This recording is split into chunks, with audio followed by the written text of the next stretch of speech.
Hello students, welcome back to Prepon. I am Rahul Swarup. I take history and polity for UPSC exam.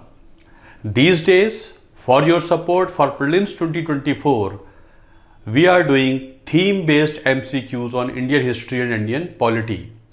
By theme, I mean certain subtopics within the subjects which are covered from various dimensions, and finally the subtopic or the theme is completely comprehensively covered. Whatever question is asked, you would be able to do that question in your exam.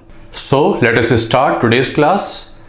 Today's theme is from ancient India and the theme is religion and philosophy. Today's theme is religion and philosophy.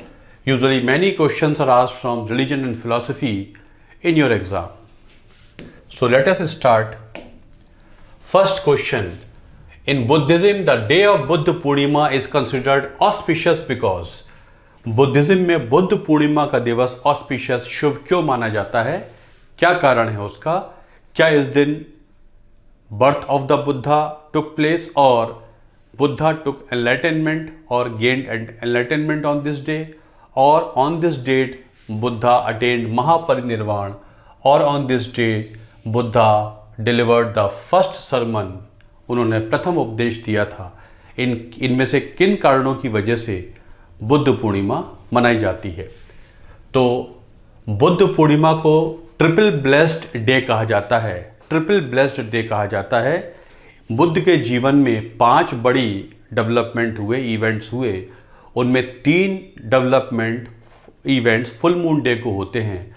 उनका पैदाइश full moon day को होती है, उनका enlightenment जिस दिन उनको ज्ञान प्राप्त हुआ था वो भी फुल मून डे को होता है, और उनका महापरिनिर्वाण, जिसको डेथ को महापरिनिर्वाण कहते हैं, वो भी फुल मून डे को हुआ था। इन 3 कारणों की वजह से बुद्ध पूर्णिमा मनाई जाती है।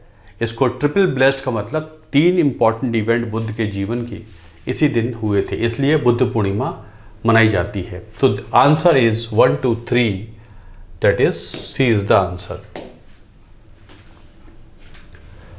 Now, consider the following statements about Rig Vedic religion. Rig Vedic religion से संबंधित ये 2 स्टेटमेंट हैं। There was concept of one supreme god with a host of subsidiary deities। Rig वेद में एक सुप्रीम गॉड की धारणा है और उस सुप्रीम गॉड के अधीन और छोटे छोटे देवी देवता हुआ करते हैं, डिटीज हुआ करते हैं। ये कंसेप्ट है गॉड का। Magical effect of the recited hymns was emphasised in prayers. क्योंकि ऋग्वेद प्रेयर्स का संग्रह है, तो ये कह रहे हैं जो प्रेयर्स होती हैं, जो प्रार्थनाएं होती हैं, उसमें उन मंत्रों में हिम्स में मैजिकल इफेक्ट की बात की जाती है कि ये जो मंत्र बोला गया है इससे मैजिक होगा और इंसानी जीवन को इससे विशेष लाभ होगा, गॉड की ब्लेसिंग्स प्राप्त होंगी। इनमें से कौन सा सही है? ना तो पहला सही है ना ही दूसरा सही है। ऋग्वेद में किसी एक गॉड को सुप्रीम नहीं माना गया है। 33 गॉड्स की पूजा करते हैं। जिस गॉड के लिए वो प्रार्थना करते हैं उस समय वही उनके लिए सुप्रीम हो जाता है। एक सुप्रीम गॉड जैसी बात ऋग्वेद में नहीं की गई है। जब the one who is being prayed becomes a supreme as per the Rig Vedic religious concept, this is called kathenotheism. Kathenotheism means जिसकी प्रार्थना हो रही है उस समय वही सुप्रीम मान लिया जाता है। तो ये पहला स्टेटमेंट गलत है। ऋग्वेद में प्रार्थना तो होती है लेकिन प्रार्थनाओं में मैजिकल इफेक्ट होता है, इसकी बात अभी नहीं की गई है। ये तो आगे चल के अथर्ववेद में, उत्तर वैदिक काल में डेवलप होगी। प्रार्थनाएं की जाती हैं और माना जाता है, मांगा जाता है कि गॉड हमको ब्लेसिंग्स देंगे, मानवता को गॉड ब्लेसिंग्स प्रदान करेंगे। तो ये इस क्वेश्चन के अनुसार ये दोनों ही गलत हैं, neither 1 nor 2। Consider the following statements about Upanishad. उपनिषदों के बारे में 2 स्टेटमेंट हैं। In them the Vedic thought reflects its maturity. उपनिषदों के में देखा जाता है कि जो वैदिक थॉट है, जो वैदिक विचार है, वो अपने पराकाष्ठा पे आता है, वो अपनी मैच्योरिटी पे आता है। जो कहना चाहते थे रचयिता, ऋग्वेद के रचयिता जो कहना चाहते हैं, संकलनकर्ता जो कहना चाहते हैं, वो कहते हैं, लेकिन वो अपने पूर्ण रूप में उपनिषदों में दिखता है। पहला statement. Upanishad advocate right belief and right knowledge. वो आधारित हैं राइट बिलीफ और राइट नॉलेज पे। और path of rituals for obtaining blessings of gods was denounced. उपनिषदों में कर्म कांडीय तरीके से गॉड के आशीर्वाद को, दैविक आशीर्वाद प्राप्त करने को डिनाउंस किया गया है, उसका खंडन किया गया है, उसे नहीं माना गया है। तो इनमें से कौन से स्टेटमेंट उपनिषदों के बारे में सही हैं? पहला सही है, इन them the Vedic thought reflects its maturity. माना गया है जो वैदिक विचार है वो इम्प्रूव होते होते, अपने कंसेप्ट में इम्प्रूव होते होते उसमें विचार होता चला गया, चिंतन मंथन होता चला गया, अपने पूर्ण रूप में पहुंचता है in the form of Upanishadic thought. इसलिए कहते हैं उपनिषद रिफ्लेक्ट द मैच्योर्ड वैदिक थॉट। बिल्कुल सही है। और ऑब्वियसली वो ज्ञान मार्ग पे आधारित हैं, गॉड में आस्था हो और राइट नॉलेज हो, सही ज्ञान हो, उससे ही गॉड की ब्लेसिंग्स प्राप्त होंगी, ये भी सही है। और वो कर्म कांडीय धर्म की बात को मना करते हैं। कर्म कांड से, पशुओं को मारने से, दान दक्षिणा से, हवन यज्ञ करने से कुछ होने वाला नहीं है। तो ये तीनों ही सही हैं अगर हम उपनिषदों की बात करें। D is the answer. Which of the following kingdoms Gautam Buddha was native of? Gautam Buddha किस किंगडम के नेटिव थे? वो वत्स किंगडम के नेटिव थे, या वो मगध के थे, या कौशल के थे, या इनमें से किसी के नहीं थे? विच of the following kingdoms Gautam Buddha was native of? इनमें से किस किंगडम के नेटिव गौतम बुद्ध हुआ करते थे? बताइए, कमेंट बॉक्स में बता सकते हैं आप चाहें तो। इनमें से गौतम बुद्ध किस किंगडम के नेटिव थे? तो गौतम बुद्ध कपिलवस्तु में, उनके जो फादर थे वो शाक्य ट्राइब के होते थे, कपिलवस्तु के शासक थे। And Kapilavastu was part of Kaushal, जो कौशल राज्य हुआ करता था उसका पार्ट था कपिलवस्तु। तो ही वॉज पार्ट ऑफ, इसमें usually people, students will mark none of the above. उन्हें कपिलवस्तु नहीं दिखेगा तो वो none of the above answer लगा देंगे, जबकि Kapilavastu was a smaller tribal setup which was part of the bigger kingdom called Kaushal. Hence it is answer is C. ठीक है। उस समय दो तरीके के राज्य होते थे, कुछ तो किंगडम्स होते थे, मोनार्किकल किंगडम्स होते थे, कुछ गण राज्य होते थे, रिपब्लिक्स होते थे। आप एशियंट इंडिया की क्लासेस करेंगे, वीडियो पे प्रेपॉन पे पढ़े हुई हैं, उनमें ये सारे कंसेप्ट बताए हुए हैं। तो इसका आंसर सी हो जाता है। Consider the following statement, the Rig Vedic religion was based on attaining divine blessings for material gains. जो धर्म का कंसेप्ट ऋग्वेद में है वो ये बताता है कि जो ब्लेसिंग, डिवाइन दैविक आशीर्वाद चाहिए है, और भौतिक चीज़ों को गेन करने के लिए, जो दुनिया में भौतिक गेन्स हैं, मटेरियल गेन्स हैं, इनको हमें पाना है। हमारे पास पशुधन हो, हमारे पास अच्छी हेल्थ हो, हमारे पास दुनिया के जितने संसाधन हैं वो हो, उसके लिए हम आपकी प्रार्थना करते हैं। पहला statement, the Upanishadic religion was based on shunning all material gains and ultimately be reunited with the supreme soul. औपनिषदिक थॉट कहता है कि जितने भौतिक संसाधनों की डिमांड है, जो ये परसूट ऑफ मटेरियल गेन्स है इस दुनिया में, जितने भौतिकवादिता है, इसको छोड़कर जो सुप्रीम सोल है उसमें ही समा जाना उद्देश्य है। तो इनमें कौन सा सही है? पहला सही है कि ऋग्वेद में अभी वैदिक थॉट मैच्योर नहीं हुआ है। उस समय के धर्म में यही बताया गया है कि गॉड से प्रार्थना अपने भौतिक जीवन और भौतिक संसाधनों को भंडारण के लिए, उसके पाने के लिए ही किया जाता है। उपनिषदों ने जब मैच्योर्ड वैदिक थॉट हो गया तो उन्होंने सही बात समझी और कहा ये दुनियावी चीज़ों को छोड़कर जहाँ से आए हो वहीं को जाना, साल्वेशन मिल जाए, मोक्ष प्राप्त हो जाना ही उद्देश्य होना चाहिए। सुप्रीम सोल के साथ रीयूनियन ही उद्देश्य होता है प्रेयर्स का। हेंस इसमें दोनों ही सही हो जाते हैं। ये पहला भी सही है कि इसलिए चाहिए, तो both are correct. C is the answer. Consider the following statement regarding belief systems of Buddhism and Vedic religion. ध्यान दीजिएगा, बुद्धिज्म और वैदिक रिलीजन के बीच में डिफरेंस बिलीफ सिस्टम के बारे में स्टेटमेंट्स हैं। Both accepted the changelessness of soul. दोनों ही धर्म, दोनों ही विचार कहते हैं जो सोल है वो चेंज नहीं होती, वो परमानेंट है, उसमें कोई चेंज नहीं होता है। Both subscribe to the same concept regarding the law of karma. और जहाँ तक लॉ ऑफ कर्मा की बात है, दोनों का विचार एक है, दोनों का विचार एक है। इनमें से कौन सा करेक्ट है? बुद्धिज्म और वैदिक थॉट के बारे में बात कर रहे हैं, वैदिक रिलीजन के बारे में बात कर रहे हैं। Both accepted the changelessness of soul. तो वैदिक धर्म में तो माना जाता है कि जो सोल है वो नश्वर नहीं होती, इंडिस्ट्रक्टिबल होती है। लेकिन बुद्धिज़्म में तो सोल में विश्वास ही नहीं होता है। बुद्धिज़्म में सोल जैसा जो कंसेप्ट वैदिक रिलीजन में सोल का होता है, ऐसा कंसेप्ट बुद्धिज़्म में सोल का नहीं माना जाता। तो ये स्टेटमेंट गलत हो जाता है। वैदिक रिलीजन के अनुसार जो सोल होती है वो नश्वर नहीं होती, इंडेस्ट्रक्टिबल होती है। वो अपने अल्टीमेटली जितनी सोल्स हैं वो सुप्रीम सोल का एक स्मॉल पार्ट होती है, अल्टीमेटली वहीं जाती हैं। बोस और लॉ ऑफ कर्मा को लेके दोनों एक मत हैं। बुद्ध भी कहते हैं if one sins no more one is born no more. अगर पाप नहीं करोगे, गलत कर्म नहीं करोगे तो दोबारा पैदाइश नहीं होगी। लोग अपने बुरे कर्मों का फल भोगने ही दोबारा जन्म लेते हैं। तो इसको लेके दोनों ही, और वैदिक धर्म में तो ये कहा ही जाता है, तो दोनों ही सही हैं।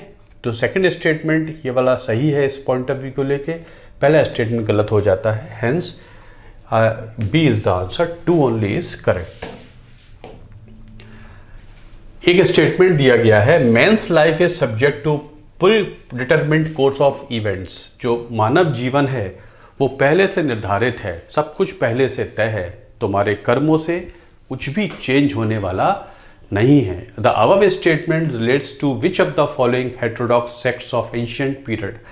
जब बुद्धिज्म जैनिज्म का शुरुआत हो रही थी तब 62 प्रकार की विचारधाराएं उस समय भारत में होती थी। उनमें 2 ही स्थापित होती हैं, बुद्धिज्म जैनिज्म। लेकिन एक विचारधारा ये कहती है कि जो आपका जीवन है वो पहले से तय है, रास्ता कोर्स ऑफ इवेंट पहले से प्रोग्राम्ड है, कुछ भी चेंज होने वाला नहीं है, सब कुछ प्री डिटरमिन्ड है। डिटर्मिनिस्टिक मॉडल ऑफ लाइफ बताया है।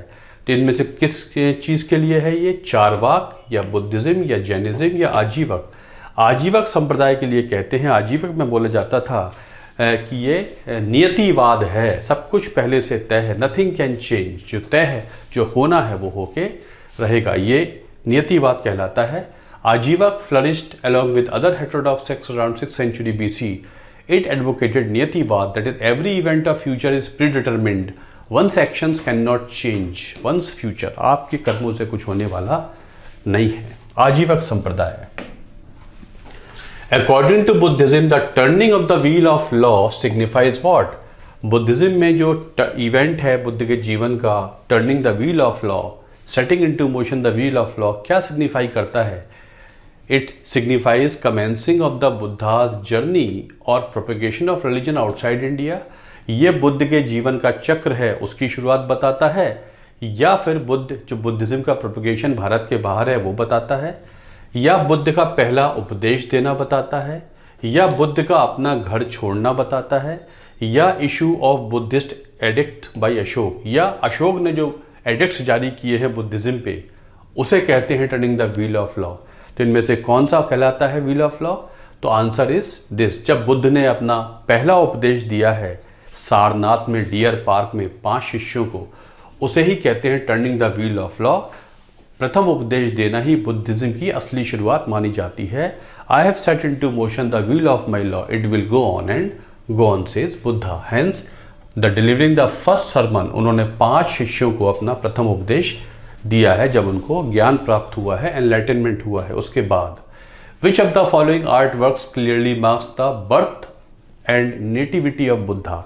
बहुत सारे अभिलेख हैं, इनमें से कौन से अभिलेख से हमको बुद्ध की बर्थ और उनकी बर्थ प्लेस के बारे में पता लगता है? Rummindei pillar, Maski edict, Sarnath pillar inscription, Rampurva pillar inscription. इनमें से कौन से अभिलेख से हमको पता लगता है कि बुद्ध की ये पैदाइश है, बुद्ध यहाँ पैदा हुए थे? तो आपको पता है अशोक ने जब कलिंग की लड़ाई के बाद जब उसने शांति का रास्ता अपनाया है तो वो ये भी लिखता है अपने अभिलेखों में कि राजा ने अब आखेट पे जाना, हंटिंग एक्सपेडिशंस पे जाना छोड़ दिया है। King no more is interested in hunting expeditions, rather the king had started undertaking pious tours. अब वो तीर्थ यात्राओं पे जाता है। ऐसा ही एक तीर्थ यात्रा अशोक ने की थी, लुम्बिनी की, अपने राजा बनने के 20वें वर्ष में। तब अशोक ने जो र्यूमिनदेई, नेपाल में इसे अब लुम्बिनी को र्यूमिनदेई कहते हैं, वहाँ पे एक अभिलेख जारी किया है, उसे र्यूमिनदेई पिलर इंस्क्रिप्शन कहते हैं। वहाँ पे लिखा है this is the birth place of Buddha, ये बुद्ध की बर्थ प्लेस है, इसलिए यहाँ के लोगों को मैं टैक्स में कुछ राहत देता हूँ। तो यहाँ पर टेक्स्ट में लोगों को राहत भी दी है और बोला इसलिए दे रहा हूँ, it is the birth place of Shakya मुनि। बुद्ध को वो शाक्य मुनि कह के संबोधित करता है। तो ये रुमिन देव पिलर ही बुद्ध की नेटिविटी या बर्थ के बारे में बताता है। मास्की, सारनाथ और रामपुरवा में है बहुत सी बातें, बट ये नहीं है। इन द धर्म Chakra Pravartana Mudra the Buddha is shown as, जो बुद्ध की धर्म चक्र प्रवर्तन मुद्रा है, मुद्रा से अक्सर क्वेश्चन एग्जाम में आ जाते हैं। इन द धर्म चक्र प्रवर्तन मुद्रा बुद्ध को कैसे दिखाया गया है? Holding wheel of law in his hands, उनके बुद्ध जो व्हील होता है वो उनके हाथ में दिखाया गया है, या sitting in padmasana on a circular platform showing wheels on the circumference of the surface, या एक प्लेटफॉर्म पे बैठे हुए हैं जिस पे व्हील्स दिखाए गए हैं, ये धर्म चक्र प्रवर्तन मुद्रा है। या raising his hands to his chest with both the palms showing twisting something, या उनके हाथ इस तरीके से हैं, कुछ चीज को ट्विस्ट करते दिखा रहे हैं, ये धर्म चक्र प्रवर्तन मुद्रा है। या raising right hand with open palm, या raising right hand with open palm, ये है। इनमें से कौन सा कहलाता है धर्म चक्र प्रवर्तन मुद्रा? तो इसमें आंसर हो जाता है सी। जब बुद्ध उपदेश दे रहे हैं तो उनके हाथ दोनों पाम्स हैं, ये छाती की तरफ हैं, चेस्ट पे हैं, और उनकी इस तरीके से पोजीशन है as if he is moving something, like this. इसे कहते हैं धर्म चक्र प्रवर्तन मुद्रा, जो उन्होंने प्रथम उपदेश दिया था सारनाथ में। तो this is answer is C, raising his both hands to the chest. Other question. Consider the following statements about Buddhism and Jainism. Both took shape in similar socio-economic and political conditions. Political conditions, socio-economic conditions एक ही थी, तो ये statement तो सही है। 6th century BC के आसपास दोनों की शुरुआत होती है सही मायनों में। Under the royal patronage, both could influence the people significantly inside and outside India. राजाओं ने संरक्षण दिया, राजाओं की पैटर्नशिप में दोनों ही धर्म बड़े स्तर पे लोगों को प्रभावित कर सके, भारत के बाहर भी और भारत के अंदर भी। इनमें से कौन सा स्टेटमेंट सही है? तो पहला तो सही है, दोनों का शुरू होने का जो सोशियो इकोनॉमिक कंडीशंस हैं वो तो सिमिलर हैं, एक ही हालातों में बने हैं। लेकिन ये कहना कि रॉयल पैटर्नेज में दोनों ने काफ़ी लोगों को प्रभावित किया है, यहाँ तक भी सही है। भारत के अंदर किया है, यहाँ भी सही है। लेकिन जैनिज्म भारत के बाहर प्रभावित नहीं करता है, बुद्धिज्म भारत के बाहर प्रभावित करता है। राजाओं ने ऐसे एक्शंस लिए हैं, चाहे वो अशोक हो, चाहे कनिष्क हो, चाहे वो और राजा हो जिन्होंने बुद्धिज्म को बाहर भेजने के लिए प्रयास किए हैं। ऐसा कोई प्रयास हमें जैन धर्म को फॉलो करने वाले राजा या जैन धर्म को पैटर्नशिप देने वाले राजाओं द्वारा दिखाई नहीं पड़ता है, इसलिए गलत हो जाता है। यूपीएससी में ऐसे छोटे छोटे स्टेटमेंट, छोटे छोटे पार्ट क्वेश्चन को डिफिकल्ट बना देते हैं या हम सिली मिस्टेक कर जाते हैं। तो under the royal patronage both could influence the people significantly inside and outside India. Jainism, no king was there who could undertake any kind of actions through which Jainism could be sent outside India. Hence, second is not correct, first is correct. So answer is A only. One is correct, second is not correct. So practice these questions. इनको सुनिए और जो videos हैं उनको देखिए, बहुत काम के क्वेश्चंस हैं आपके एग्जाम के लिए। इस वीडियो को लाइक करिए, शेयर करिए. It will be helpful for everybody. Thank you very much.